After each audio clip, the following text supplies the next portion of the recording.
Gracias a todos y todas por acompañarnos al ciclo de conferencias en torno a la prueba pericial. El tema de hoy son los reconocimientos oculares y su impacto en las condenas e imputaciones erróneas, una visión desde la evidencia internacional y las prácticas en Chile.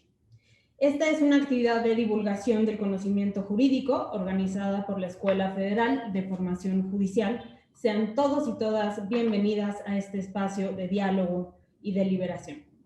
Para dar las palabras de bienvenida y también para presentar al extraordinario docente del día de hoy, está con nosotros el doctor Arturo Bárcena Zubieta, director general de la Escuela Judicial.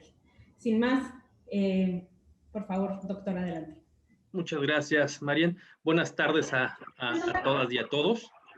Estamos, la verdad, muy contentos y muy honrados de tener el día de hoy a Mauricio Duche, que es un profesor que conoce muy ampliamente todo lo que tiene que ver con los sistemas de justicia penal de corte adversarial y ha estado también muy conectado con los procesos de implementación en América Latina. Así que estamos muy contentos de tenerlo el día de hoy. Me gustaría dar, antes de presentarlo, un breve contexto de por qué estamos haciendo este ciclo de conferencias en torno a la prueba pericial. Como todas y todos ustedes saben, el proceso penal pues tiene un interés en conocer la verdad de los hechos ocurridos. Esto creo que lo podemos decir más o menos de manera contundente, que el proceso tiene este objetivo, conocer la verdad.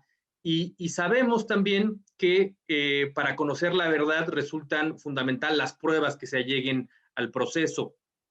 Y un aspecto que creemos que no ha sido suficientemente reflexionado y debatido desde nuestro país, sobre todo por la doctrina, tiene que ver con la calidad de la evidencia que se suministra a los procesos para tomar las decisiones judiciales. En este sentido, nosotros tenemos una convicción y una agenda muy importante para promover una mayor reflexión sobre la prueba pericial, en el sentido de que creemos que las pruebas periciales, sobre todo las pruebas científicas, las pruebas técnicas, son las pruebas de mayor calidad epistemológica y que nos acercan en mayor medida al conocimiento de esa verdad que es el objetivo del proceso judicial. En este sentido, la reflexión también la queremos plantear desde el punto de vista de la aportación del conocimiento científico al proceso, de tal manera que no solo lo que podríamos decir desde un punto de vista interno aporta la ciencia a través del proceso judicial, sino también lo que nos dicen los estudios empíricos de cómo podemos mejorar o cómo podemos tener mejores prácticas en los procesos judiciales, especialmente en materia penal. Creo que los trabajos que Mauricio Duche ha desarrollado en los últimos años apuntan precisamente en esta línea de cómo la evidencia empírica que existe sobre el funcionamiento del proceso nos puede también llevar a tomar mejores decisiones sobre el propio diseño del proceso, pero también para incentivar o desincentivar la presentación de cierto tipo de pruebas al propio proceso. En este caso, pues claramente hay estudios empíricos que marcan que las pruebas testimoniales son menos fiables que otro tipo de pruebas como las pruebas científicas, y la intervención que tenemos de Mauricio el día de hoy intentará, me parece, apuntar en esa línea. Así que, sin más, voy a presentar a nuestro ponente el día de hoy.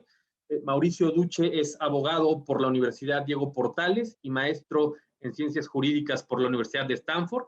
Es profesor de diversos cursos en el área de justicia criminal en la Facultad de Derecho de la Universidad Diego Portales y también es director del programa de reformas procesales y litigación.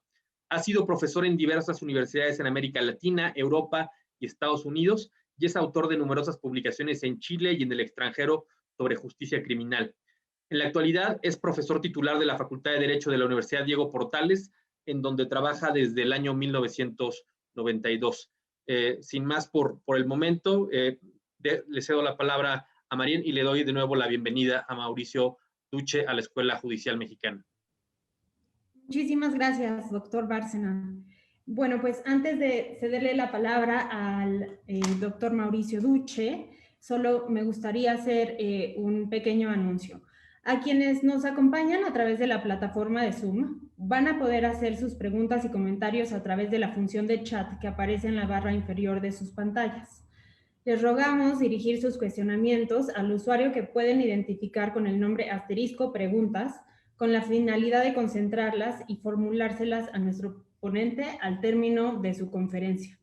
Igualmente, a todas las personas que siguen esta transmisión en vivo por Facebook Live, tengan la seguridad de que estaremos monitoreando sus intervenciones en todo momento. Las preguntas se leerán en la medida que el tiempo nos lo permita, así que de antemano muchísimas gracias por todas sus participaciones. Doctor Duche, muchísimas gracias por acompañarnos. Tiene usted el uso de la voz hasta por 40 minutos.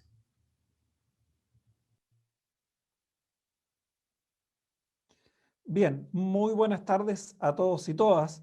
¿Se ve cierto mi presentación? Ok, quiero partir por agradecer la invitación de la Escuela Federal de Formación Judicial, en particular a su director general Arturo, por darme la oportunidad de conversar hoy día con ustedes en un tema que me parece a mí por lo menos muy apasionante y espero que a ustedes les parezca algo similar. Yo en realidad preparé algo que creo va a durar un poco más de 40 minutos, unos 45 minutos, tal vez me alargo un poquitito más, pero no pasaré de las 6 de la tarde mía, digamos.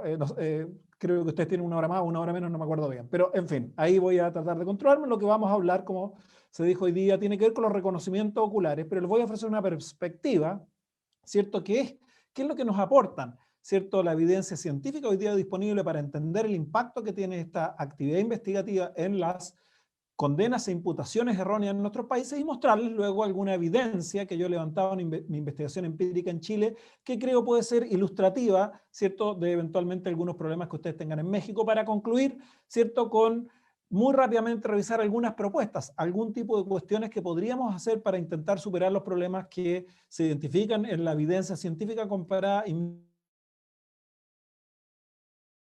propia investigación. Pero déjeme partir con una cuestión que yo llamo el problema de los reconocimientos, ¿cierto? Porque este es un tema que requiere ser examinado con mucho más cuidado. Yo diría, este problema tiene dos brazos. En un primer brazo tiene que ver con que hoy día sabemos, ¿cierto?, que las diligencias de reconocimiento ocular, en cualquiera de sus modalidades, y voy a hablar de eso inmediatamente, ¿cierto?, son diligencias sumamente frecuentes en el funcionamiento de los sistemas de justicia criminal porque resultan claves para dos objetivos muy importantes, ya sea, ¿cierto?, para poder investigar, identificar sospechosos y eventualmente luego condenarlos, pero también desde el punto de vista de las defensas, muchas veces son diligencias importantísimas porque permiten descartar, ¿cierto?, que la persona sea sospechosa y por tanto, por así decirlo, finalmente obtener que inocentes sean exonerados oportunamente. Además, el avance tecnológico y de nuestras sociedades no nos hace pensar que vayamos a abandonar en el pronto tiempo, ¿cierto?, esta diligencia, y por tanto es proyectable que los distintos sistemas de justicia penal en el mundo la sigamos ocupando con mucha intensidad. Este entonces es el primer brazo, la primera parte que compone lo que yo llamo el problema de los reconocimientos. La segunda tiene que ver con que en la práctica la evidencia también comparada muestra que más allá de la definición normativa que en todos nuestros códigos hay, ¿cierto?, hoy día de que los sistemas de valoración de la prueba permiten una valoración libre o bajo los principios o las reglas críticas, es decir, entregándole bastante libertad a los jueces. En la práctica, los reconocimientos oculares suelen ser actividades o diligencias que se reflejan en pruebas a los cuales se le da un valor muy importante al momento del juzgamiento. Y lo que pueden ver en la lámina son tres frases dadas en tres contextos diferentes que reflejan un poquitito esta idea. Como ven ahí, la primera es una frase clásica de un fallo de la Corte Suprema de los Estados Unidos, en donde el juez Brennan señala: no hay nada más convincente que un ser vivo que suba al estrado y le señala al acusado con el dedo y dice es él, ¿cierto? Imagínense, viene una víctima que dice que vio bien a la persona que lo atacó y en el estrado, apuntando con el dedo, como sale en la fotografía, le dice fuiste tú. Es muy difícil para un tribunal, más allá de que en principio, ¿cierto?, tengo libertad para valorar esta prueba, no darle un peso significativo a esta cuestión. Y lo mismo, fíjense, opinaba, ¿cierto?, un fiscal español en un reportaje que hizo el diario El País sobre el tema de los reconocimientos oculares en España hace algunos años, en 2014, decía, sin lugar a dudas, oculares de la prueba reina. En mis entrevistas en Chile hace algunos años, cuando hablé con una jueza de un tribunal oral en lo penal en Santiago, reescribiéndome la práctica en su tribunal, me decía la última frase que ustedes pueden estar ahí. Cuando la percepción era que, en general, si es que tenían un reconocimiento, estaban listos. Es decir, ya tenían el caso muy avanzado. ¿Estamos? Entonces, estos dos elementos son muy importantes tener presente el por qué tenemos que preocuparnos del problema de los reconocimientos oculares. Pero la verdad es que tenemos que hacer unas precisiones terminológicas para que todos compartamos un mismo lenguaje en esta presentación, ¿cierto? Porque detrás de los procedimientos de reconocimiento oculares en realidad hay una diversidad de procedimientos y a veces yo me he dado cuenta en mi país o en otros países que me ha tocado presentar o conversar sobre este tema o investigar, ocupamos muy promiscuamente el lenguaje y llamamos reconocimiento a cosas que no lo son o confundimos formas o distintos procedimientos de reconocimiento. Entonces tenemos que gastarnos 2 minutos, por así decirlo, en que precise en qué sentido voy a estar ocupando ¿cierto? Las distintas etiquetas en esta presentación. Por una parte, yo diría, están los procedimientos de reconocimientos propiamente tales. Y aquí encontramos 3 categorías fundamentales que en general están presentes en toda la experiencia comparada. Por una parte, tenemos los reconocimientos en rueda, ¿cierto?, de imputados, que intento reflejar con la fotografía que ustedes ven ahí de esta famosa película, ¿cierto?, Los sospechosos de siempre. ¿En qué se caracterizan los reconocimientos en rueda de imputados? ¿Cierto? En que se me ponen presencialmente una cantidad de personas limitada, como ocurre en la fotografía son 5, dentro de las cuales normalmente debiera haber un solo sospechoso y la víctima o testigo que participa en el procedimiento debe hacer el ejercicio de identificar si en esa exhibición que se le está haciendo presencial de personas identifica o no a la persona, ¿cierto?, que hubiera cometido el delito. Estos son los que vamos a llamar reconocimiento en rueda de imputado. Un segundo tipo de reconocimiento obedece exactamente a la misma lógica, ¿cierto?, pero el formato, ¿cierto?, es diferente, que son los reconocimientos en ruedas fotográficas. Ambos ustedes los tienen regulados, ¿cierto?, en el Código Nacional de Procedimientos Penales, artículos 277 y 78. El reconocimiento en rueda fotográfica, lo que llamaré el reconocimiento en rueda fotográfica, es también la exhibición de un número acotado de fotografía, dentro de las cuales debiera estar la persona sospechosa y se le pide el mismo ejercicio a la víctima o al testigo, con la diferencia, ¿cierto?, que no hay presencialidad, se observa en la fotografía. Y finalmente, hay una tercera categoría que no encontré regulada en su código, y este es un tema bien importante para conversar luego, ¿cierto?, que es lo que podríamos llamar, ¿cierto?, las exhibiciones, y que en los Estados Unidos se suele identificar como show-ups, ¿cierto? No encontré una foto tan buena para describir en qué consiste una exhibición, pero la intento graficar con esto, que son procedimientos normalmente realizados por la policía, a veces por los fiscales, ¿cierto?, en donde se le muestra a la víctima o al testigo una sola persona, de manera tal de que diga si reconoce o no a esa persona como autor del delito. Típicamente estos procedimientos ocurren en contextos vinculados a detenciones por flagrancia, ¿cierto? Entonces ahí lo intenté graficar esto con la fotografía donde ella solo es una con otro y le dice tú fuiste, ¿cierto? Ok, estos 3 son los procedimientos de reconocimiento. Hay uno asociado a las exhibiciones, que es lo que suele ocurrir en muchos de nuestros sistemas de justicia penal, que es cuando en la audiencia de juicio, ¿cierto?, se le pide a la víctima o al testigo que en la sala de audiencia, ¿cierto?, en la sala de audiencia diga si es que reconoce o no la existencia, la presencia de la persona que cometió el delito, ¿cierto? Estos son reconocimientos en audiencia que se parecen técnicamente a las exhibiciones, ¿cierto? Alguien se metió a mi pantalla y está subrayando cosas que no son parte de mi presentación. Luego, hay un conjunto de actividades que no son procedimientos de reconocimiento propiamente tal, pero sí son actividades asociadas, que a veces suelen confundirse. El primero de ellos es el que llamaré Cardex de fotografías, pero sin sospechoso, que intento graficar, ¿cierto?, con la imagen que está ahí, que es típicamente en procedimientos investigativos se le exhibe, ¿cierto?, a la víctima o al testigo un conjunto muy importante de fotografías, pero sin saber si tenemos o no un sospechoso, precisamente una actividad investigativa que normalmente realiza la policía orientada a determinar si es que tenemos un sospechoso, y técnicamente, como no es un procedimiento de reconocimiento, pero a veces se le asimila, ¿cierto?, por el uso poco riguroso que hacemos del lenguaje. Y un segundo procedimiento asociado que más o menos cumple las mismas funciones, ¿cierto? Es lo que solemos conocer como retratos hablados. Ahí lo grafico con esa fotografía, que es de un retrato hablado real de un caso, ¿cierto? Ocurrido en América Latina. Es un retrato hablado de un caso que ocurrió en Bolivia. De hecho, lo que tienen ahí es la fotografía que saqué del pantallazo de la noticia, que está en YouTube si quieren revisarla. Y normalmente también es realizada como una actividad investigativa destinada a identificar si hay un sospechoso, pero que a veces se confunde, se mezcla, ¿cierto?, con los procedimientos de reconocimiento. Ok, nosotros vamos a estar trabajando en esta presentación en el área de los reconocimientos, no en las actividades paralelas, ¿cierto?, para que quede claro. Ok, ¿qué es lo que nos dice la evidencia?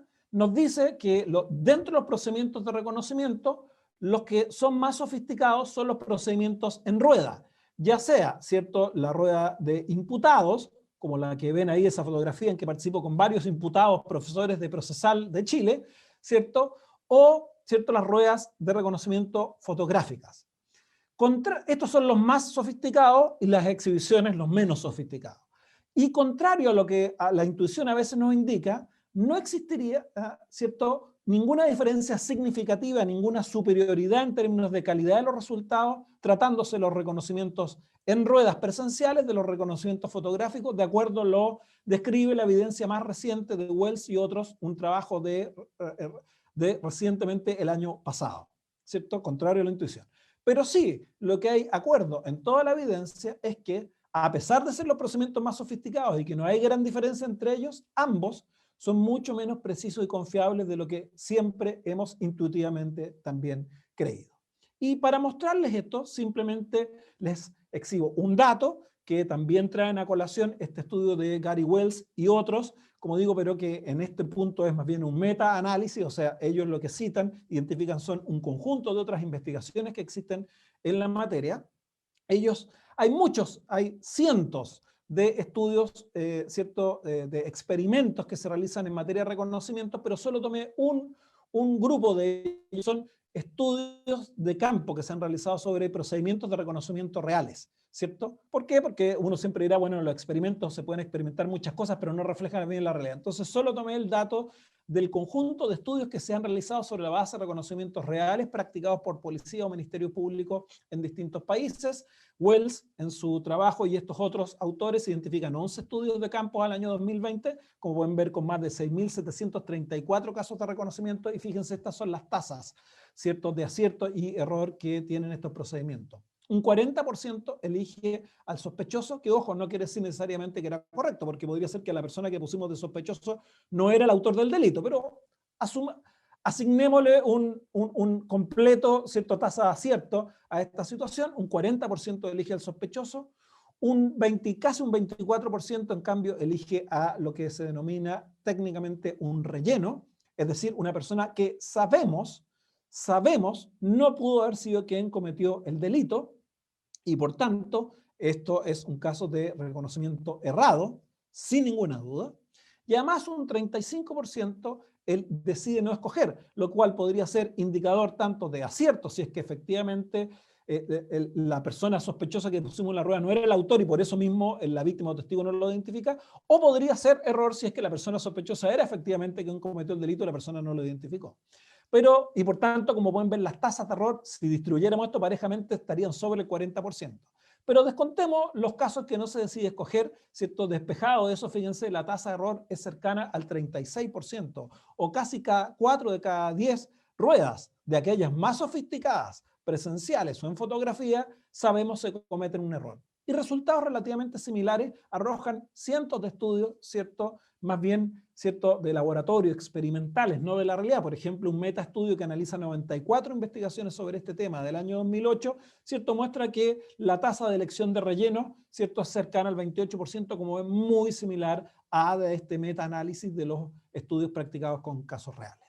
Entonces, fíjense, la evidencia hoy día es contundente, hay bastante acuerdo que, como ven, la tasa de error es bastante alta. Hay mucha evidencia, además, que muestra mucho experimento que se realiza, ¿cierto?, en donde se arman ruedas sin poner a un sospechoso para ver qué es lo que pasa, fíjense. Y la evidencia muestra que igual la gente tiende a elegir. Como cita Simon en las investigaciones que hizo en la materia, un 48% de la gente igual tiende a elegir, lo que agrava el problema porque esto nos da cuenta que si efectivamente elegimos mal los sospechosos, ¿cierto? Igual la tendencia de la gente va a ser elegir a alguien. Si me invitan a elegir, elijo, ¿cierto? Y por tanto esto puede incluso, como digo, agravar la tasa de error.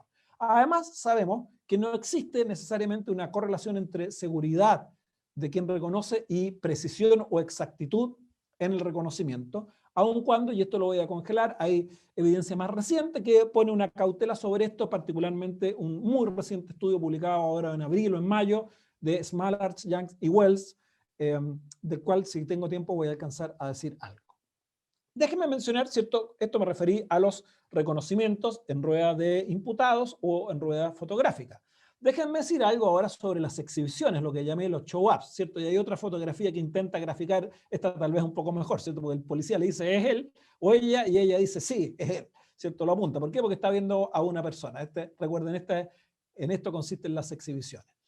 Son procedimientos muy altamente utilizados en los sistemas de justicia criminal. Por ejemplo, datos de Estados Unidos, una encuesta que se hizo a miles de agencias policiales en los Estados Unidos indicó que el 50% de los procedimientos de reconocimiento eran de este tipo y este era una metodología, un tipo de procedimiento de reconocimiento utilizado por casi 2/3 de las agencias policiales que respondieron a esta encuesta. ¿Qué es lo que nos dice, cierto? La evidencia nos dice que este tipo de reconocimientos tiene enormes efectos sugestivos por la dinámica en que se presenta a una persona y esto tiene un impacto que hace que, en primer lugar, los resultados en general en términos de aciertos sean inferiores a los reconocimientos en rueda que acabamos de ver. Las tasas de errores, ¿cierto?, iguales o más altas que las ruedas y particularmente una distinción que se hace es cuán cercano con la ocurrencia del hecho ocurre, se realiza este procedimiento, aparentemente, ¿cierto?, transcurrido más de 2 horas desde que transcurrió el hecho, baja radicalmente la tasa de acierto y aumenta significativamente la tasa de error, y esto genera preguntas interesantes. Por ejemplo, ¿cierto?, como estos procedimientos normalmente se realizan en contextos de flagrancia, en Chile nosotros tenemos una flagrancia extendida, en alguna hipótesis hasta 12 horas después de cometido el delito, ¿cierto?, es considerado flagrancia. En el caso de ustedes yo encontré la regulación de la flagrancia en el 146.2b, que no establece un límite temporal claro, en mi opinión, pero que eventualmente podría permitir flagrancias superiores ahora. Les dejo planteado, ¿cierto?, si tienen un problema ahí o no, digamos, simplemente para graficar que este es un tema que hay que ver con mucho cuidado. Además, ¿cierto?, como les dije, había un procedimiento asociado, similar, análogo a las exhibiciones, que son, ¿cierto?, los reconocimientos en las audiencias de juicio, en donde la evidencia muestra, ¿cierto?, que hay una preocupación muy seria del enorme efecto prejuicioso que tiene ese procedimiento, que sería muy superior al valor probatorio que efectivamente tiene el que alguien identifique a una persona que está sentada ahí en el estrado de los acusados, digamos. O sea, no tiene mucha gracia y por tanto la recomendación es derechamente a evitar estos ejercicios, ¿cierto?, la recomendación que viene hoy día desde la ciencia. Y por lo mismo, debido a que son más problemáticos estos reconocimientos de peor calidad que las en rueda, ¿cierto?, hoy día hay mucha evidencia que muestra que este tipo de reconocimientos particularmente tiene mucha incidencia en, ¿cierto?, las condenas erradas, en los casos en que se han estudiado las condenas erradas. Por ejemplo, ¿cierto?, ahí les pongo 2 evidencias, ¿cierto?, la de Garrett del 2011 que analiza la base de datos del Innocence Project, en esa época determinó que el 33% de los casos donde había habido reconocimiento, este era el tipo de reconocimiento que había generado el error. En una actualización que hace West y Meterco, esto baja un poco, pero sigue teniendo, como ven, una presencia importante al año 2016. Ok. Y esto nos lleva a la gran pregunta, ¿cierto? ¿Cuál es la incidencia que efectivamente tienen estos procedimientos en las condenas y imputaciones erróneas, ¿cierto? Hoy día diversas bases de datos dan cuenta que efectivamente un factor que tiene mucha presencia, para algunos el factor más importante que explica condenas e imputaciones erróneas a nivel comparado, es precisamente el uso poco riguroso que hacemos de los procedimientos de reconocimiento ocular. En las 2 bases de datos más conocidas, quienes tienen más cuantificado esto es en los Estados Unidos. Las 2 bases de datos más conocidas son la del Innocence Project, que probablemente ustedes habrán escuchado de ella, ¿cierto? El Innocence Project tiene una base de datos relativamente pequeña porque lo que hacen ellos es que desde el año 91 ellos litigan casos de personas inocentes condenadas intentando obtener su exoneración en casos donde un ADN ha acreditado, ¿cierto?, sin lugar a dudas que la persona condenada era inocente. hasta hace pocos días ellos tenían 375 casos en su base de datos donde habían obtenido la exoneración, y en un 63% de ellos uno de los factores que estaba presente, que llevó a la condena de una persona que hoy sabemos sin lugar a duda era inocente, fue precisamente la existencia de un procedimiento de reconocimiento ocular. Una base de datos un poco menos conocida, pero más amplia, es la base de datos del Registro Nacional de Exoneraciones, lo que llamo ahí NRE, National Registry of Exonerations de los Estados Unidos, ¿cierto? Que ellos lo que hacen, en cambio, ellos no litigan casos, ellos tienen un registro con todos los casos de inocentes condenados que son exonerados en los Estados Unidos desde el año 1989 en adelante, que a la fecha última en que revisé superaba los 2.800 casos, como en una base de datos mucho más grande, y en esta base de datos el 28% de los casos se había condenado a una persona que luego fue exonerada por inocencia, en un 28% había habido, ¿cierto?, un reconocimiento ocular que había llevado a la condena original errónea. Y si uno analiza por categorías de delitos, por ejemplo, tratándose de delitos sexuales cometidos en contra de adultos, el porcentaje se disparaba a 67%, muy similar, ¿cierto?, al delito más fuerte de ese tipo de delitos por el tipo de trabajo que hace la gente del Innocence Project.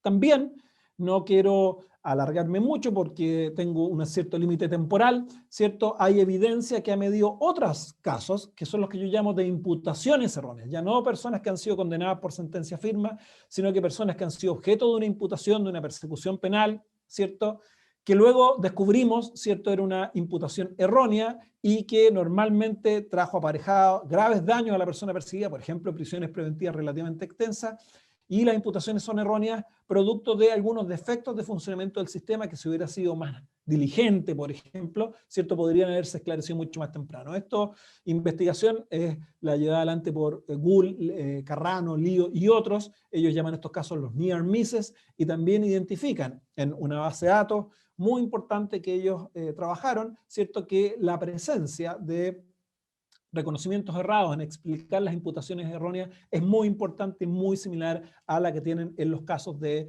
ciertas condenas erróneas. Mi investigación en Chile, por ejemplo, muestra también esto mismo. Yo estudié, por ejemplo, la base de datos de la Corte Suprema chilena que conoce los recursos de revisión en materia penal, ¿cierto? Y en 10 años de la base de datos del sistema acusatorio, los dos casos más graves en donde la Corte dio lugar a la revisión y por tanto revirtió una sentencia firme condenatoria fueron los casos de don Pedro Lobos y Julio Robles, que precisamente fueron casos donde reconocimientos oculares errados tuvieron un rol protagónico en la condena de inocentes. Y luego también hay una otra base, que es lo que en Chile se denomina el Proyecto Inocentes, que lleva adelante la Defensoría Penal Pública, que es un registro de casos más bien de imputaciones erróneas más que de condenas erróneas, ¿cierto? A la última fecha que lo revisé, como ven, a fines de junio, de los 72 casos que tenía registrado la Defensoría Penal Pública, en un 32% de ellos, o sea, prácticamente un tercio, ¿cierto? La causa o el factor principal que había explicado la imputación errónea eran precisamente un uso inadecuado de procedimientos de reconocimiento.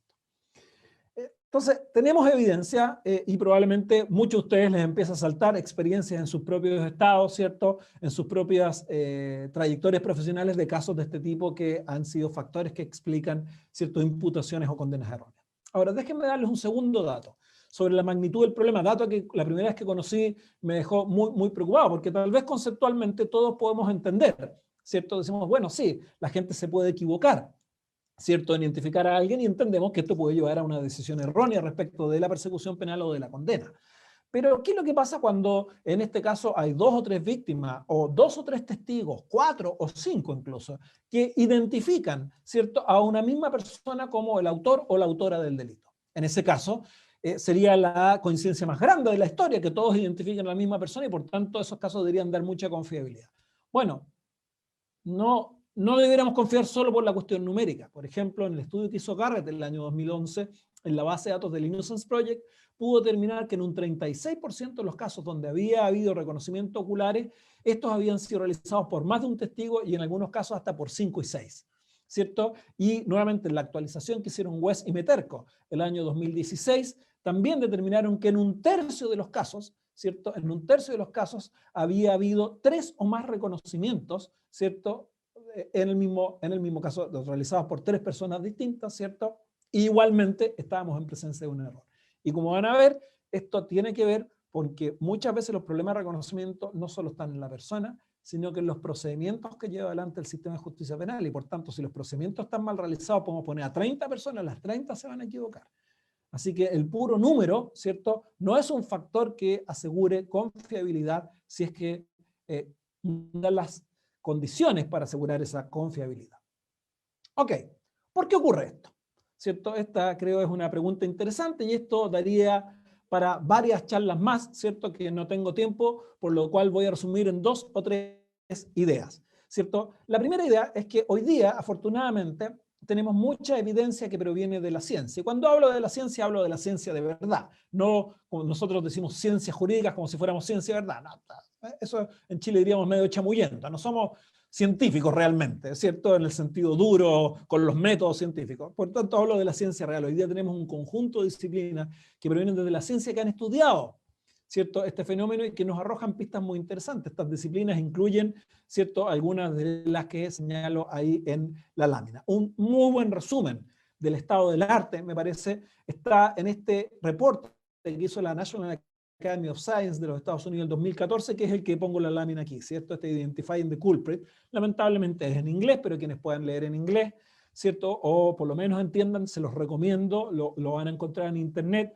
¿cierto?, gratuitamente, y es un gran reporte que pone al día con la evidencia hasta el 2014, y luego, si quieren algo incluso más actualizado, está este trabajo de Wells, Bull, Bradfield, Brewer, Meissner y Weistek, ¿cierto?, publicado por la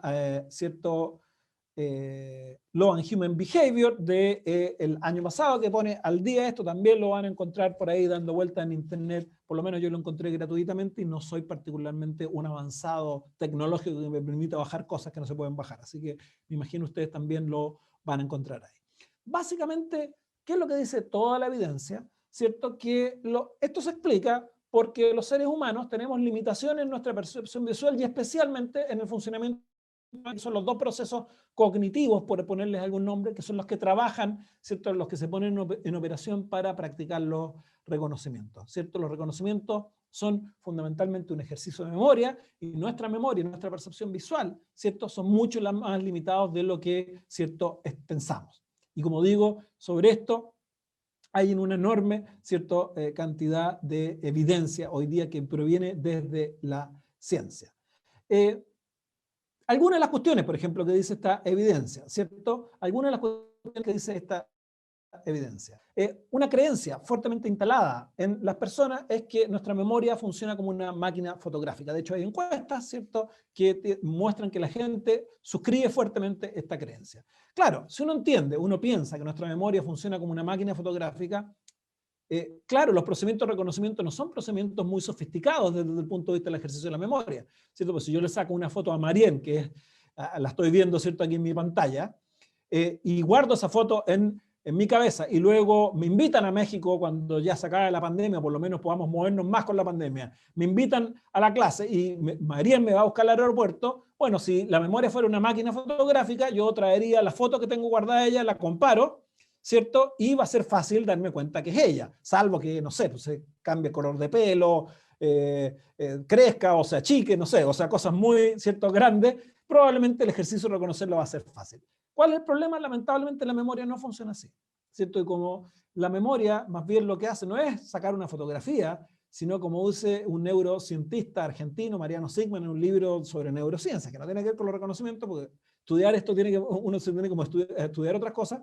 Dice la memoria funciona mucho más como, imagínense, ya no una fotografía, sino que la memoria es como la pintura que hace alguien del rostro de alguien sobre la base del recuerdo que tiene de esa persona. O sea, yo vi a Marien y mañana me pongo a hacer ahora una pintura de ella con lo que me acuerdo de ella. Y por tanto, la memoria no es tanto una máquina fotográfica, sino que un proceso de reconstrucción que tiene enormes debilidades, ¿cierto? Hoy día sabemos que en términos de procesos de trabajo para los reconocimientos hay los 3 etapas o los 3 pasos de la memoria que se ponen en juego, que son la codificación, ¿cierto?, el momento en que yo percibo y por tanto capto datos.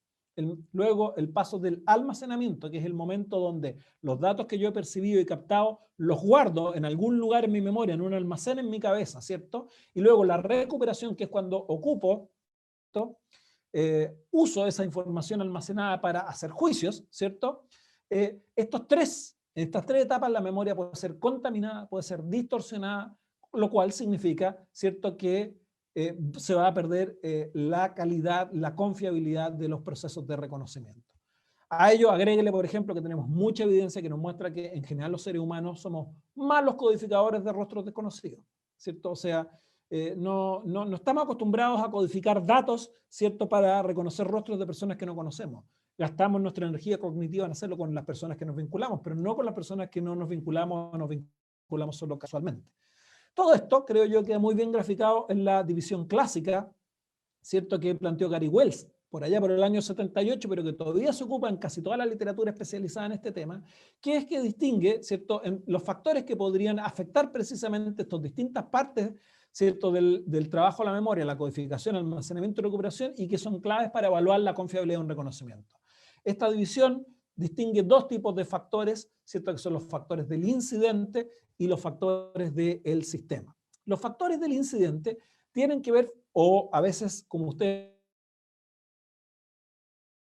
van a encontrar en la estimación, tienen que ver con ciertos factores o variables que inciden en el proceso de codificación, o sea, de captura, ¿cierto?, de datos para almacenarlos y luego poder utilizarlos. Y tienen que ver con cuestiones, ¿cierto?, que intuitivamente todos ustedes van a entender el por qué son relevantes para determinar cuál es la calidad o la confiabilidad de un reconocimiento, ¿cierto? El nivel de luminosidad que había al momento en que codifiqué, la distancia que había entre la persona, ¿cierto?, de la cual estaba codificando datos y donde estaba yo, el tiempo de exposición, o sea, por cuánto tiempo lo pude ver, ¿cierto?, el nivel de estrés que tenía, si había un arma o no, si la persona era una raza o de una etnia diferente a la que pertenezco, etcétera, etcétera. Aquí están descritos y investigados cada uno de estos factores con los niveles de incidencia o cuáles son los problemas. No, obviamente no puedo ir a ese detalle, como digo, eso sería ni siquiera para otra conferencia, digamos. Entonces, los factores del incidente tienen que ver con esto. Fíjense, los factores del incidente, el sistema no puede hacer mucho, ¿cierto? Son lo que hay, las condiciones bajo las cuales la persona vio lo que vio, ¿cierto? Y captó los datos que va a tener que utilizar. ¿Qué es lo que puede hacer el sistema? No los podemos cambiar, ¿cierto? Es algo que ya ocurrió en el pasado, pero sí el sistema lo que puede hacer es entender y comprender, ¿cierto?, la incidencia que tienen cada uno de ellos en la calidad y confiabilidad de los procedimientos de reconocimiento, ¿cierto?, para luego valorarlos, ¿cierto?, y tomar decisiones. Y los segundos variables o factores son los factores o variables del sistema. Y estos ahora tienen que ver con precisamente, ¿cierto?, los procedimientos que llevan adelante los sistemas de justicia criminal para realizar los procesos de reconocimiento ocular, ¿cierto? Y por tanto, estos sí son absolutamente dependientes de cómo el sistema de justicia criminal se comporta y trabaja, y por tanto pueden ser perfectamente mejorados en la medida en que tengamos conciencia de cuáles son las pautas de comportamiento adecuadas y qué es lo que podría afectar o mejorar la calidad de los procesos. Por ejemplo, aquí aparecen temas como cuánto debemos o no debemos hacer actividades previas, como los retratos hablados, el tipo de contacto previo que tiene que tener, ¿cierto?, el sistema con la persona que va a reconocer, ¿cierto?, luego el diseño de los procesos de reconocimiento, cómo se componen las ruedas, la administración, los sistemas de registro, etcétera, etcétera. Y de esto voy a hablar un minutito ahora. Entonces, considerando, ¿cierto?, toda la evidencia disponible, hoy día, de hecho, existen 9 grandes recomendaciones.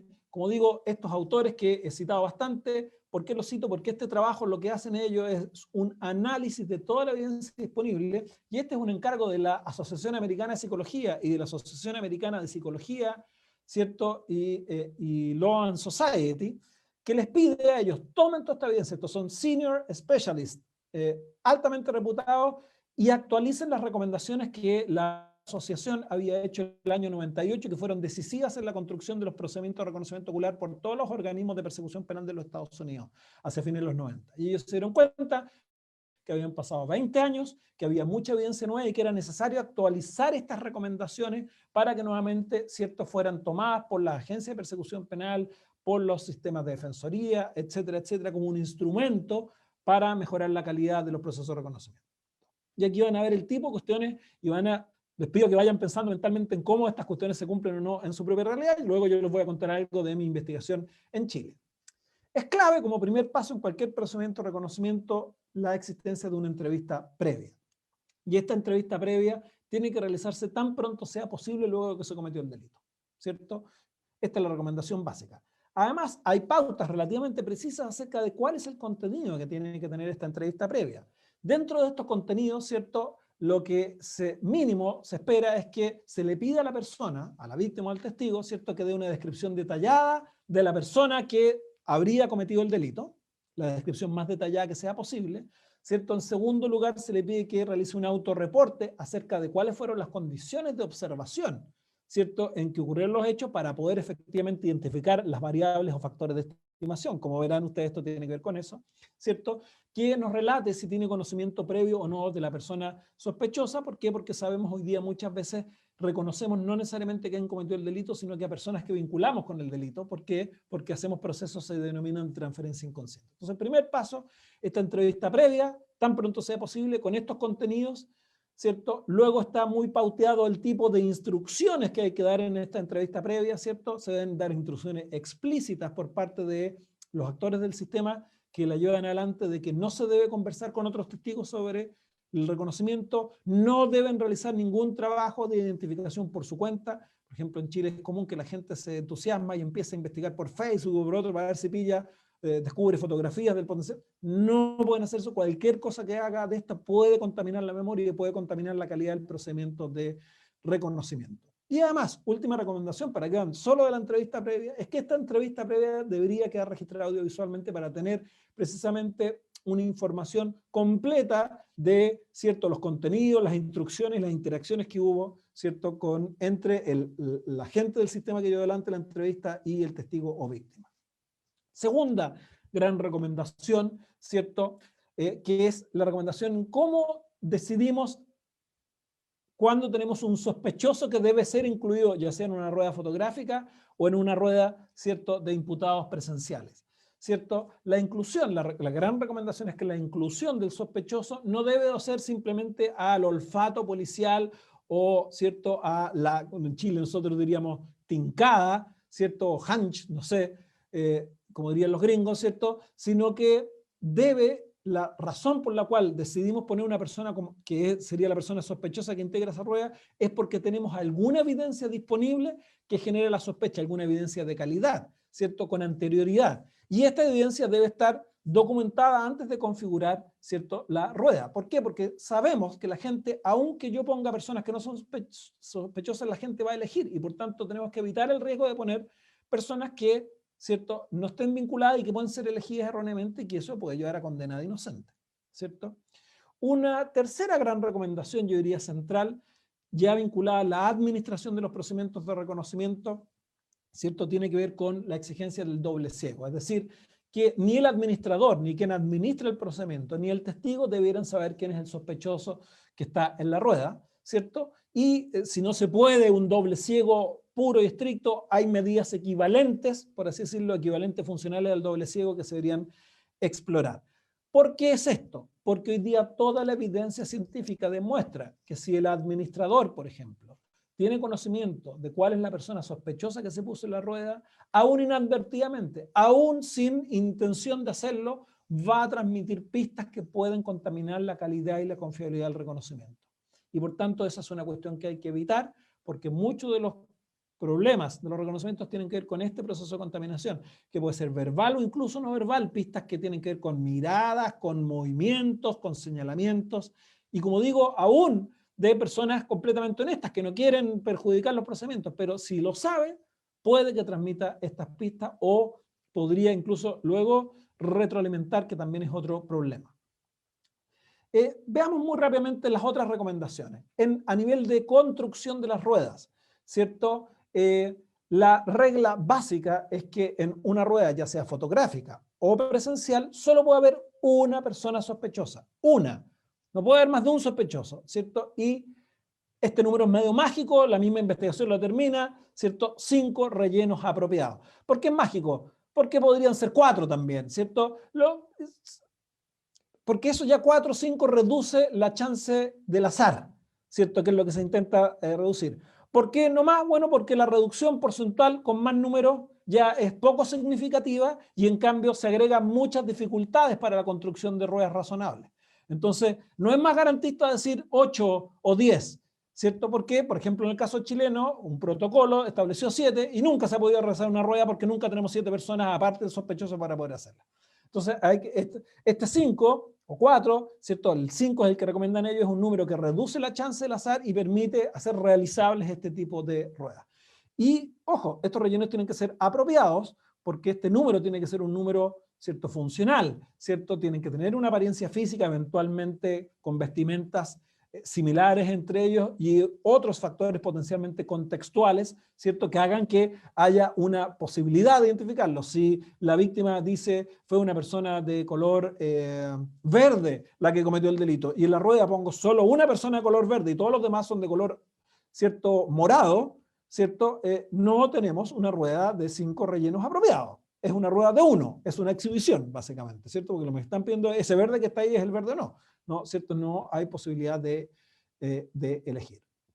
En quinto lugar, ¿cierto? Hay recomendaciones muy precisas, y miren lo precisas que son respecto de las instrucciones que deben darse para llevar adelante estos procedimientos. Al invitar a la persona a participar en el procedimiento no se le debe dar ninguna información adicional a la que ya le hayamos entregado, ¿cierto? Ya antes de iniciar el procedimiento hay varias cuestiones que deben ser advertidas y que son claves para que esto pueda funcionar. En primer lugar, ¿cierto?, se le debe decir que el administrador no sabe quién es el sospechoso para precisamente la persona no esté buscando pistas y leyendo pistas. Se le tiene que advertir, ¿cierto?, que la persona que cometió el delito podría o podría no estar, ¿cierto?, en la rueda y que por tanto, si no elige a nadie, eso podría ser una respuesta correcta, ¿cierto? Esta advertencia bien hecha en serio, ¿cierto?, con el lenguaje adecuado, disminuye estadísticamente la probabilidad de error según muestran todos los estudios. En tercer lugar, ¿cierto?, si la persona por algún motivo, estando ella, no se siente capaz de responder, hay que abrirle la puerta y señalarle que no sé también es una opción posible. Hay que advertirle antes del procedimiento que luego de tomar la decisión se le va a preguntar sobre el nivel de confianza que tiene y además que cualquiera sea el resultado del procedimiento, la investigación va a continuar, ¿cierto? Incluso en el peor de los casos, si no puede identificar a nadie, para precisamente quitar la presión de identificación que es, ¿cierto?, un factor medido que lleva a errores.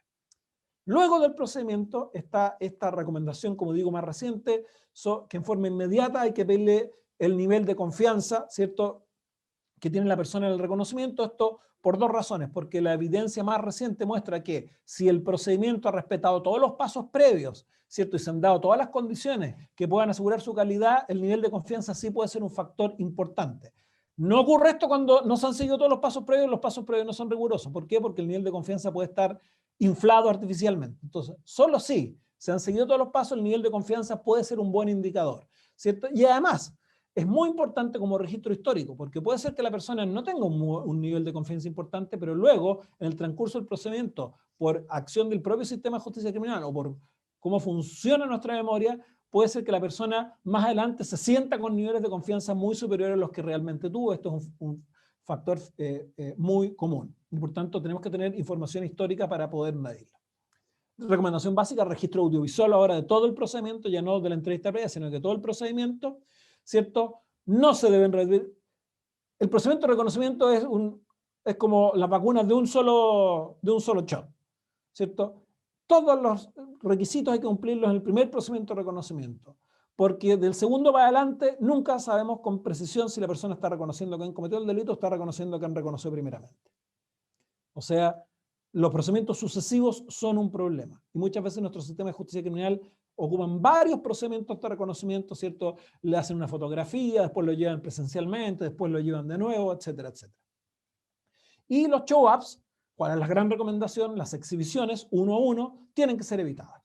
Y si no pueden ser evitadas en casos extremos, debemos tratar de aplicar, en la medida de lo que sea posible, todas las restricciones y lógicas que vimos anteriormente. Ok. Muy rápidamente, porque ya voy muy sobre la hora, y tal vez esto no es tan interesante para ustedes, contarles un poco de la situación en Chile. Y me voy a saltar esto.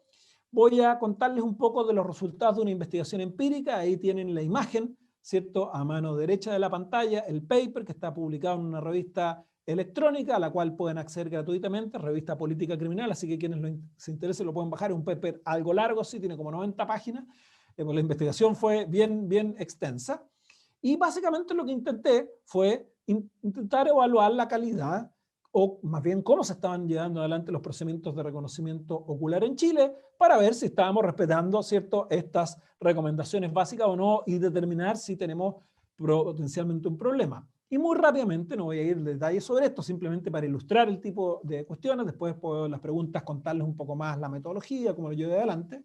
Lo que pude determinar en mi investigación fue que los dos procedimientos mayormente utilizados en Chile, al igual que muestra la evidencia, ¿cierto?, en los Estados Unidos, son las exhibiciones en primer lugar y luego los reconocimientos en rueda o set fotográfico. El resto son procedimientos relativamente marginales. Lo que descubrí es que a nivel de variables del sistema, efectivamente las exhibiciones, ¿cierto?, son realizadas con prácticas fuertemente sugestivas, típicamente en contextos de flagrancia.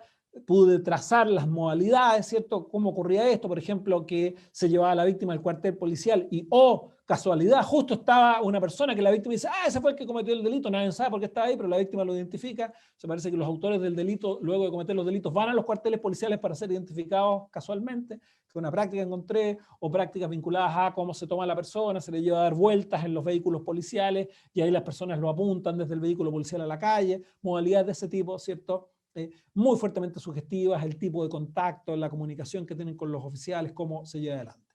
Y en rueda o set fotográfico, ¿cierto?, por ejemplo,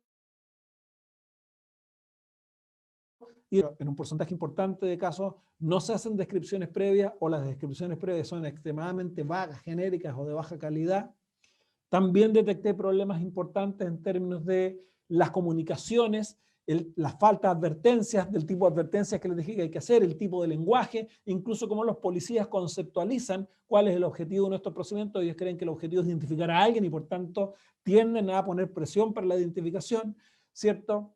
Luego, problemas de mucha heterogeneidad en las prácticas de cómo se construyen los sets fotográficos, tanto número, calidad de la fotografía, ¿cierto?, cómo se seleccionan los rellenos, etcétera, etcétera. Y ahí las anécdotas son muy divertidas.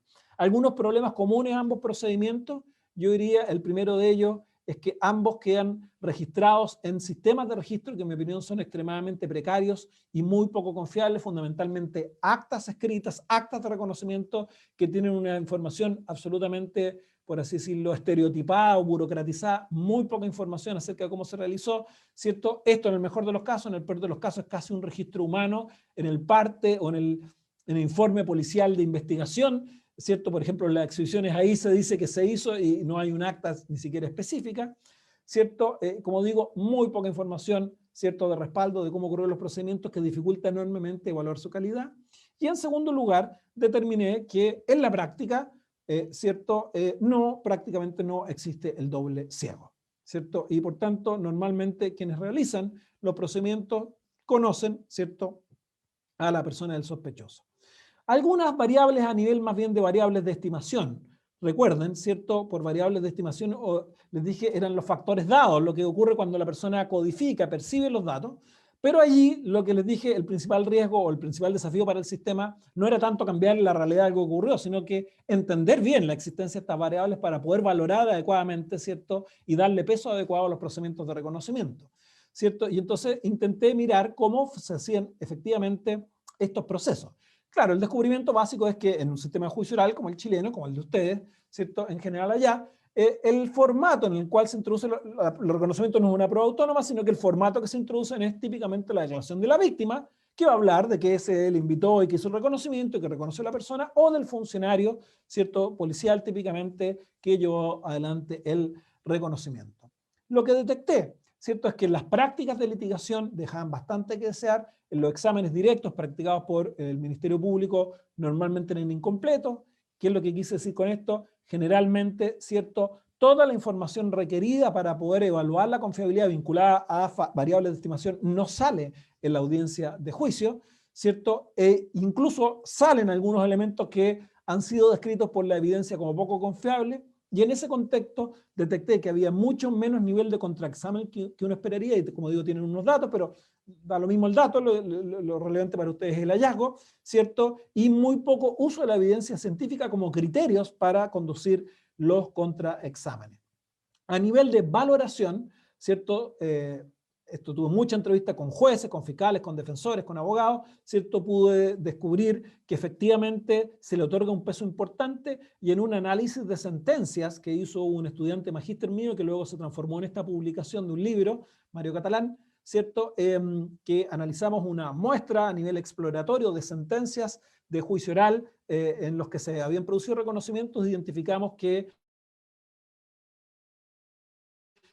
en un porcentaje importante los tribunales fundamentalmente no argumentaban mucho, o simplemente copiaban y pegaban los argumentos, ¿cierto?, del fiscal para valorar los reconocimientos, y en todo caso, ¿cierto?, la extensión con la cual desarrollar los argumentos, el por qué le daban mucho valor al reconocimiento, era normalmente muy escasa. Y entonces pude determinar que hay un alto uso de impacto de los reconocimientos, tanto en decisiones preliminares como en juicio, ¿cierto? Un escaso control, porque hay muy poco debate sobre el uso de estos reconocimientos en las decisiones preliminares. En la audiencia de preparación de juicio oral o audiencia intermedia hay muy poco debate sobre admisibilidad. Básicamente, cualquier prueba que vaya a referirse a los reconocimientos va a entrar, porque está instalada la idea de que esto es si el reconocimiento fue mal realizado o es muy poco confiable, es un puro problema de valoración, no un problema de admisibilidad, ¿cierto? Muy poco control en juicio por malas prácticas o prácticas débiles de examen y contraexamen y de razonamiento del tribunal, y que en sede de nulidad, o sea, de vía de impugnación, vía recursiva, no ha sido, por así decirlo, no quiero complejizar esto porque ya tiene que ver con el análisis jurisprudencial que he hecho en Chile. Pues estoy ya llegando casi a los 45 minutos, y déjenme simplemente terminar con esta lámina, darles una idea, porque la pregunta entonces que descubrí es, toda la evidencia nos dice que estamos en un área problemática, y mi evidencia en Chile, al que ha sido escrito en otras realidades, simplemente que no estábamos conscientes de él. Y la pregunta es, ¿qué podemos hacer? Y yo creo que la respuesta para mejorar la calidad en el trabajo en esta materia es una respuesta que no solo viene del sistema legal, por así decirlo, o de la herramienta que es la que los abogados normalmente manejamos, que son las reformas legales, sino que tiene que venir de un entramado más complejo de políticas públicas, que tiene que incluir varias cuestiones, y por eso me interesó la invitación de la Escuela Federal de Formación Judicial, ¿cierto? ¿Por qué? Porque un primer nivel, creo yo, me parece, es que hay una necesidad urgente de mucho mayor capacitación de los actores institucionales del sistema, no solo los jueces, los defensores, los fiscales, los policías.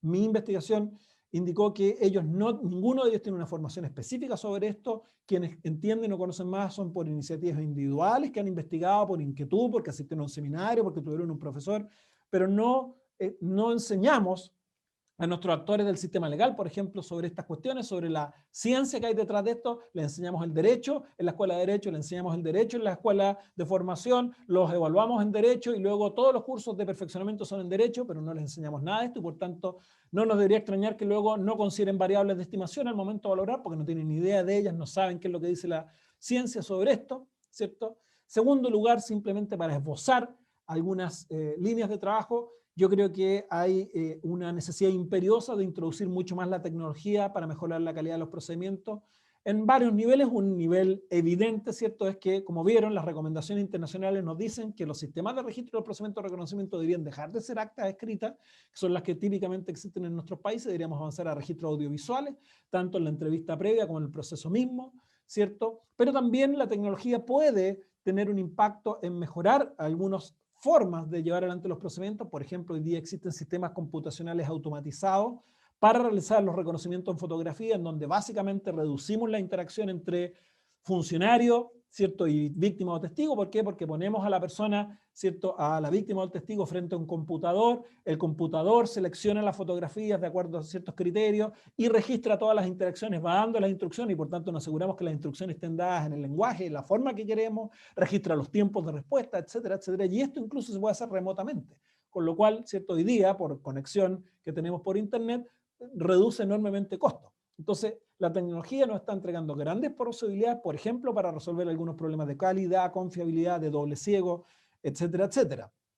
Hay también al debe en nuestros países en materia de promover a través de políticas de investigación y desarrollo de comunidad de expertos. Estos son temas que no han sido investigados, ¿cierto?, en nuestros países, y por tanto, bueno, aquí no quiero entrar al detalle, pero yo creo que la investigación es clave para tener una mejor comprensión de qué es lo que está pasando en nuestro país, si los factores que han sido escritos en el ámbito comparado se reproducen, qué variables, por ejemplo, diferencias étnicas, culturales, podrían afectar o impactar en la calidad de los reconocimientos, etcétera, etcétera. Necesitamos gente preparada que nos ilustre, que nos ayude a hacer los protocolos, que nos explique, aplicando cierto investigación local, pero además, ¿cierto?, porque muchos de ellos luego podrían servir a ayudar al sistema de justicia criminal a tomar mejores decisiones en distintos momentos. Y por cierto, siempre hay que mirar, no descarto, pero solo quería ponerlo como una variable simplemente, como ven, ¿cierto?, mejorar las regulaciones normativas que tenemos en esto. Yo creo que, por ejemplo, en Chile no es algo que expliqué, tenemos el peor de los mundos porque no teníamos una norma legal que lo regule, que en mi opinión no es un problema per se en la medida en que hubiera una práctica homogénea regulada. Sin embargo, lo que yo detecté es que no tenemos ni norma legal ni una práctica homogénea, sino que una práctica heterogénea que ni siquiera sigue un protocolo que se elaboró el año 2013.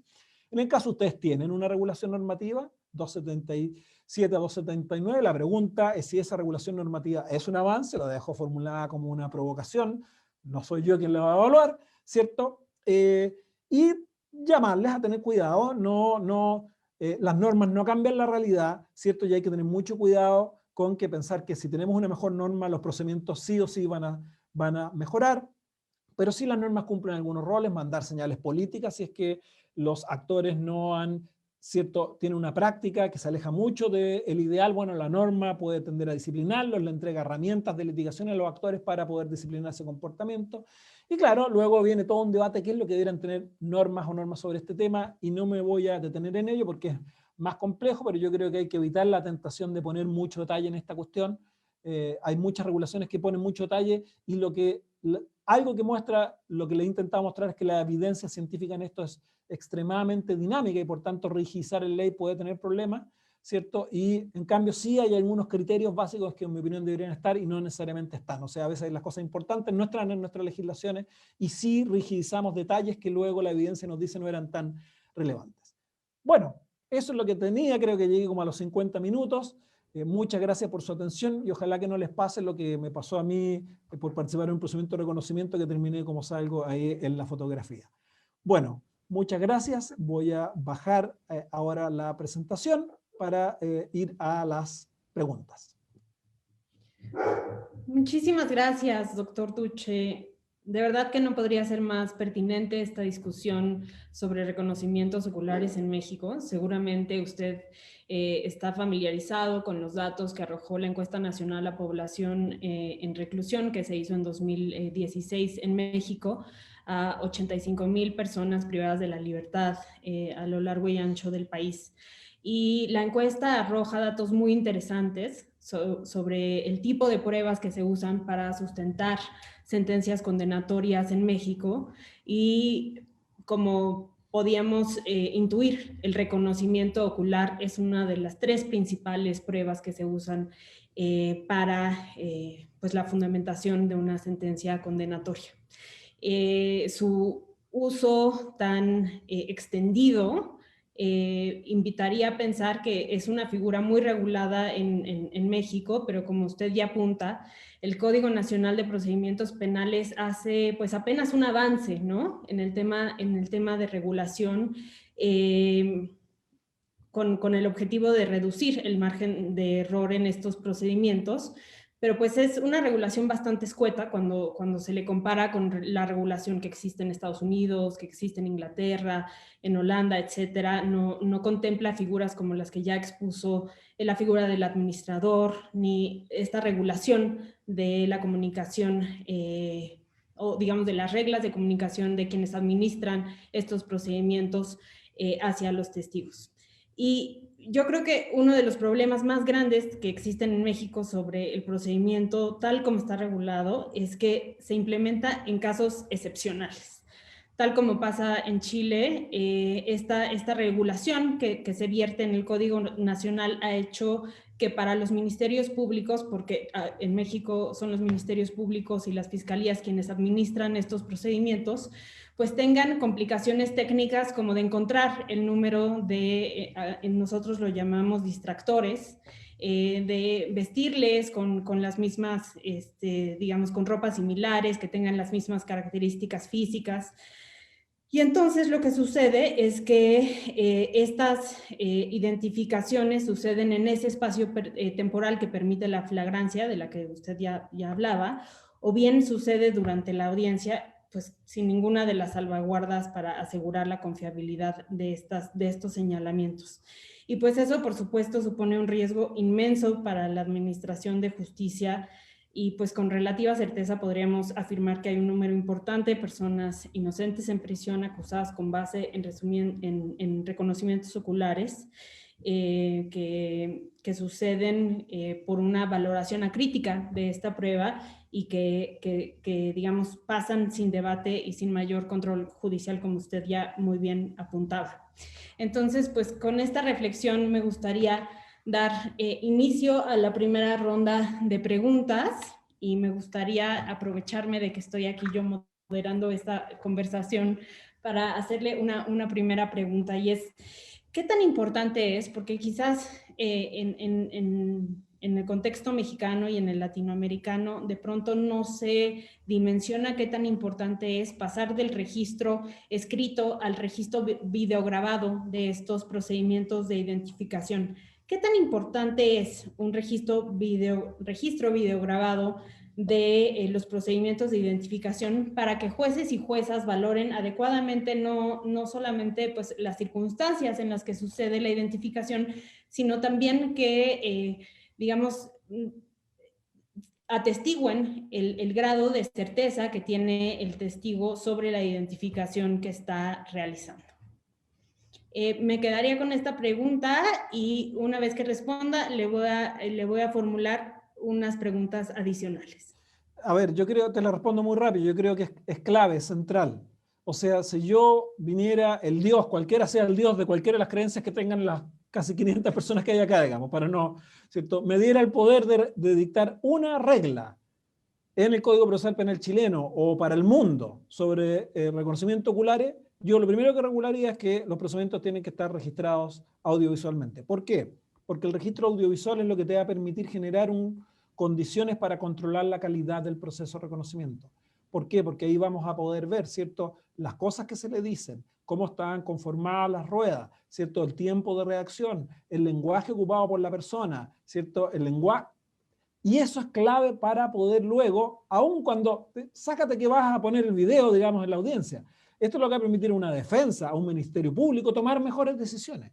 El problema hoy día es que te llega un acta, ¿cierto?, que no dice nada, sobre la cual estamos decidiendo si vamos a acusar a alguien o sobre la cual luego un defensor tiene que preparar su defensa, ¿cierto? Entonces, hoy día no hay condiciones para efectivamente evaluar con calidad esto, ¿cierto? Las condiciones son muy precarias y por tanto yo diría, esta es, por así decirlo, en mi opinión, un núcleo que si está, digamos, todos los otros defectos los puedo combatir con esto, ¿cierto? ¿Por qué? Porque en la medida en que si yo tengo esta calidad de información, puedo empezar a tomar mejores decisiones como fiscal o puedo tener más herramientas para poder atacar la confiabilidad de los procedimientos como defensor, esto va a tender a disciplinar las prácticas, ¿cierto?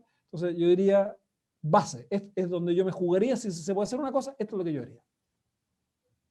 Totalmente de acuerdo. Nos pregunta el público, cuando no se cuentan con fotografías de la persona imputada en las bases de datos de la Fiscalía y la víctima proporciona una fotografía extraída de redes sociales de la persona imputada y la proporciona mediante un acta de entrevista, ¿esto sería válido o usted vería viciada esta como identificación o digamos la incorporación de esa fotografía en un procedimiento de identificación? Y tenemos otra pregunta. ¿El reconocimiento ocular debe concatenarse con otros datos de prueba que den peso al señalamiento de la víctima? Sí, yo voy a evadir responder sobre validez formal de cosas, porque ustedes tienen regulado, y en mi país tenemos regulado, y otros países tienen regulado otras cosas. Pero voy, por tanto, a las cuestiones más bien de fondo. ¿Cuál es el problema que tiene que la víctima llegue con con una foto sacada de la red social. No es para mí tanto un problema de validez, como digo, porque la ley puede regular esto de distintas formas, sino que es un problema que la persona ya hizo el reconocimiento por fuera del procedimiento. Y por tanto, el procedimiento que hagamos ahora ya está, no es confiable. ¿Por qué? Porque la persona ya reconoció a alguien, ¿cierto? Y por tanto, ya quemamos, como les dije, el reconocimiento es one shot, ¿cierto? Ya la persona lo hizo y por tanto, cualquier procedimiento que hagamos con posterioridad, no sabemos si la persona está reconociendo a quién cometió el delito o a quién ya reconoció, probablemente ya tenga un compromiso. Y este primer reconocimiento no sabemos cómo lo hizo, ¿cierto? El sistema no tuvo capacidad de controlar los parámetros para su realización. Segunda pregunta, absolutamente, pero no solo en términos, por así decirlo, de la decisión final, tiene que estar apoyado con otra evidencia, sino que recuerden la recomendación, que yo creo que es muy importante para cómo nuestros sistemas de justicia penal hoy día están trabajando. Yo tengo la impresión de que nuestro sistema de justicia penal muchas veces construye las ruedas al tuntum.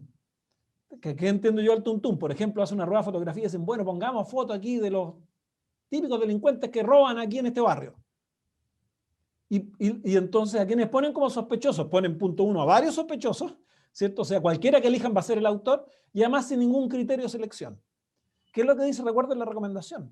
Que ya eso determina la calidad y confiabilidad del proceso de reconocimiento, y por tanto, ojo, solo deberíamos coger un sospechoso y poner a ese sospechoso porque tenemos alguna evidencia de algún nivel de calidad que me permite, ¿cierto? Decir, bueno, hay algo que vincula a esta persona que me permite poner la fotografía acá. Así que efectivamente, el reconocimiento, para hacer el reconocimiento que tenemos que tener algo, y muchas veces tal vez, ¿cierto? Vamos a necesitar un poco más que el reconocimiento también para poder tomar una decisión. Claro. En nuestros países, bueno, en México, hablo por México, de pronto hay muchas restricciones en términos de recursos humanos, de infraestructura, para llevar a cabo estos procedimientos, y han sido hasta el día de hoy, desde el día que se regularon hasta el día de hoy, pues han implicado retos importantes para su ejecución. No sé si existen algunas prácticas en alguna otra parte del mundo que nos puedan dar luz sobre cómo sortear estos obstáculos. Me estoy imaginando, por ejemplo, si podríamos de alguna forma sustituir las filas de identificación presenciales por filas de identificación fotográficas. ¿Cómo se ha sorteado este reto en otras partes del mundo? Bueno, déjenme decir, bueno, yo ya les decía algo, por ejemplo, la evidencia más actual dice que no hay grandes diferencias, contrario a la intuición que uno tiene, ¿cierto?, en términos de la calidad de un procedimiento de reconocimiento presencial que un reconocimiento en fotografía. Y de hecho, no nos saquemos la suerte entre gitanos, la mayoría de los sistemas lo que hacen es los reconocimientos en fotografía porque les cuesta mucho hacerlos presenciales. Esa es la evidencia que yo dispongo de la mayoría de los países. Ahora, ¿cómo podemos hacer, ¿cierto?, esto que sea más eficiente desde el punto de vista de los siempre limitados recursos? Bueno, una de las medidas precisamente es introducir el uso de la tecnología, ¿cierto? Hoy día, y hay experiencias particulares, alguna yo documento, por ejemplo, en mi paper que se está aplicando en Chile, pero como digo, hay, por ejemplo, yo conozco en Reino Unido, ahí también la cito, ¿cierto? El desarrollo de programas computacionales que hoy día no son nada sofisticados, que hacen todo el trabajo y que uno incluso los puede hacer a nivel remoto, y por tanto esto ahorra tiempos de horas personas dedicadas a construir los sets, que además no quedan buenos, ¿cierto? Los tiempos dedicados a esto, o sea, la administración de esto se puede reducir enormemente en tiempos con mucho mejor calidad, ¿cierto? Con bases de datos más grandes. Muchas veces la policía se enfrentan que, bueno, tiene una base de datos limitada. Bueno, pero si tuviéramos una base de datos de todo el país, digamos, por así decirlo, para hacer los rellenos, es mucho más fácil elegir. Y si lo elige un programa, ¿cierto?, que permite discriminar mejor sobre la base de ciertas características, hoy día eso existe, y claro, hay que comprar la primera del programa, pero eso luego ahorra mucho recurso. Entonces yo creo que nuestros límites, tengo la impresión, no están dados tanto por la falta de recursos, de verdad, digamos, porque países como Chile o México tenemos recursos, somos los ricos de América Latina, dentro de todo, ¿cierto? Sino más bien falta recursos mentales. O sea, no le hemos metido mucha cabeza a esto, ni hemos tenido mucha disposición a innovar. Yo creo que tengo la impresión de que países como México o Chile sí están en condiciones de mejorar sustantivamente los procedimientos, ¿cierto? Y que tenemos espalda para poder hacerlo. Obviamente esto no se aplica a todas las realidades, puede haber una provincia, una ciudad pequeña, bueno, está bien, pero en los grandes números, ¿cierto?, probablemente sí estamos en condiciones de enfrentarlo. Claro. Doctor Duche, tengo una pregunta buenísima aquí en el chat me parece que es algo que no se ha discutido aún, y es sobre el derecho de defensa de las personas sospechosas o imputadas cuando se hacen estos reconocimientos. Cuando existe un procedimiento, y yo voy a, digamos, la pregunta es, cuando se realiza una identificación por fotografía, justamente para respetar el derecho de defensa adecuada, se debe de todas maneras asignar un defensor, o digamos que esté presente el defensor, aunque no esté presente la persona imputada.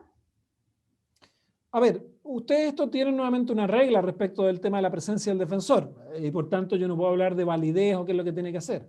Pero yo diría, si ustedes ven las recomendaciones que les di, yo pondría más huevos en la canasta del registro completo que de la presencia del defensor. Claro. La experiencia comparada tiende a mostrar que los defensores que se ponen, por así decirlo, de oficio para cumplir, tienden a veces a legitimar estos procedimientos poco rigurosos porque, pues tuvo el defensor, entonces se hizo bien. No. Yo prefiero que me muestren cómo se hizo para luego enjuiciarlo. ¿Por qué? Porque a veces estos defensores que trabajan en cuarteles policiales, que no conocen el caso, que son llamados rápidamente para esto, terminan comportándose, por así decirlo, se generan relaciones de colaboración entre los actores del sistema de justicia penal. Y yo prefiero mejor yo tener la información para con calma después verlo todo. Entonces, si tengo que priorizar, yo priorizaría el sistema de registro. No sé si esa será la experiencia en México, pero como digo, está documentado este tipo de práctica o comportamientos que al final el defensor, uno termina diciendo no me ayude tanto, compadre. Totalmente. Incluso si el procedimiento de identificación sucediese con todas las reglas, con todas las precauciones y existan todas estas garantías para asegurar la confiabilidad del procedimiento, de cualquier manera, juezas y jueces para valorar tendrían que tener como cierto conocimiento sobre cuáles son los principales sesgos cognitivos que tiene este reconocimiento ocular. Se mencionaron ya en su ponencia algunos de estos sesgos, pero ¿podría ampliarnos un poquito más sobre estos riesgos? Bueno, es que la pregunta es difícil ampliarlo. O sea, cada tema, por ejemplo, representa un universo de información. Déjenme poner un ejemplo. Dije, por ejemplo, el tema del estrés. La respuesta acerca de cómo incide el estrés, ¿cierto?, en la capacidad, en mejorar la capacidad de reconocer o no reconocer, no es tan simple, ¿cierto? Uno tiende a tener intuitivamente alguna respuesta, pero ¿qué es lo que muestra la evidencia? Niveles bajos de estrés no empeoran la calidad y la capacidad de reconocimiento. Niveles altos de estrés, en cambio, sí deterioran enormemente la calidad de reconocimiento. ¿Cuándo se tienen niveles altos de estrés? Típicamente, por ejemplo, en situaciones en que un delito violento genera situaciones de alto nivel de estrés. Hay mucha investigación que ha mostrado que en contextos de alto nivel de estrés incluso disminuye a la mitad la capacidad de reconocer a personas que tenían presencia permanente. Entonces, el rol que tiene el estrés, por ejemplo, en mejorar o debilitar la capacidad de reconocer, es complejo. Entonces, bueno, hay que ver ahí toda la investigación. Por ejemplo, el tema de, ¿cierto?, la presencia de un arma. Es otro que mencioné ahí, ¿cierto? La investigación dice que si hay un arma, significativamente se reduce la capacidad, ¿cierto?, de reconocer a alguien, incluso si es que la persona tuvo alta exposición, las condiciones de luminosidad, distancia eran correctas, la persona era de la misma raza, ¿cierto?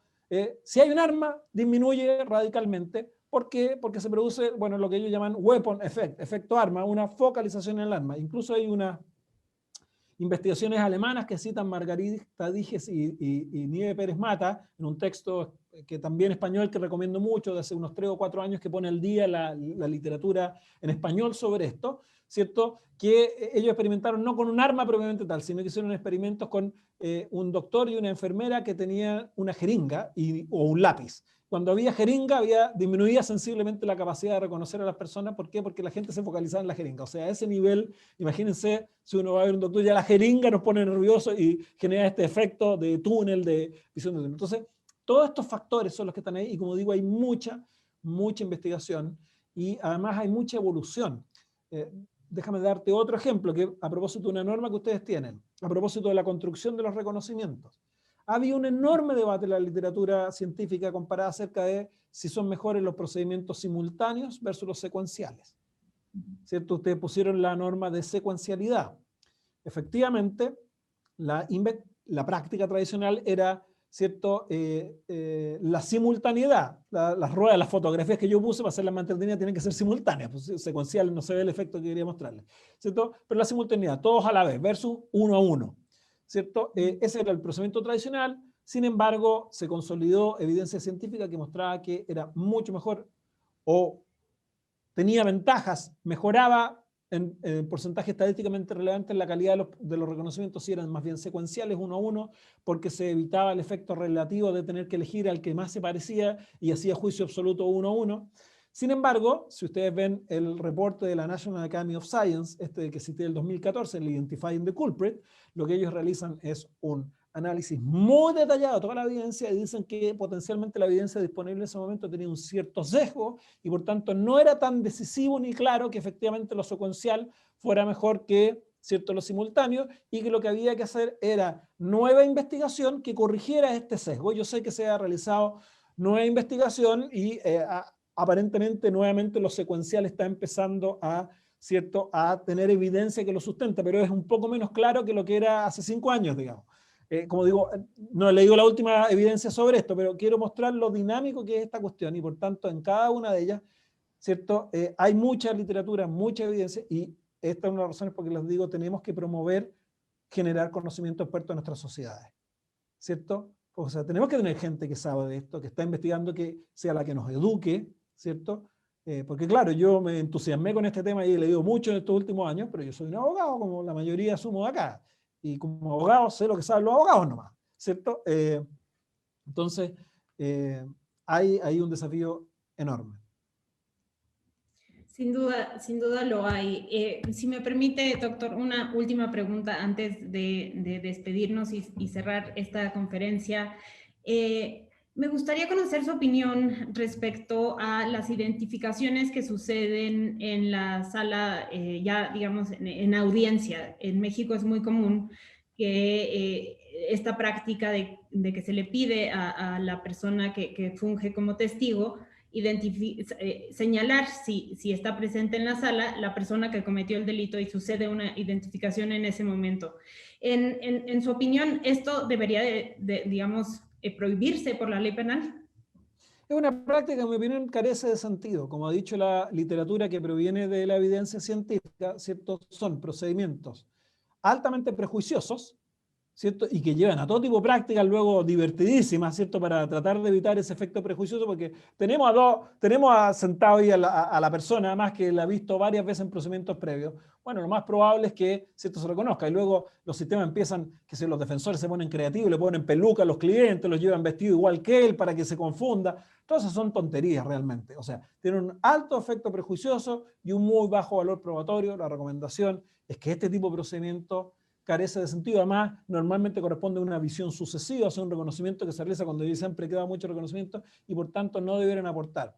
¿Cuál es el problema que genera? Que lleva muchas veces los tribunales a poner en su valoración que como fue reconocido en la audiencia o no fue reconocido en la audiencia, o sea, las dos hipótesis, ¿cierto?, se valora como un hecho significativo. En mi opinión, no lo es por las condiciones en que se produce y por tanto, en mi opinión, es una práctica que, en mi opinión, basado en lo que he leído de la evidencia científica, es una práctica que no tiene mucho sentido.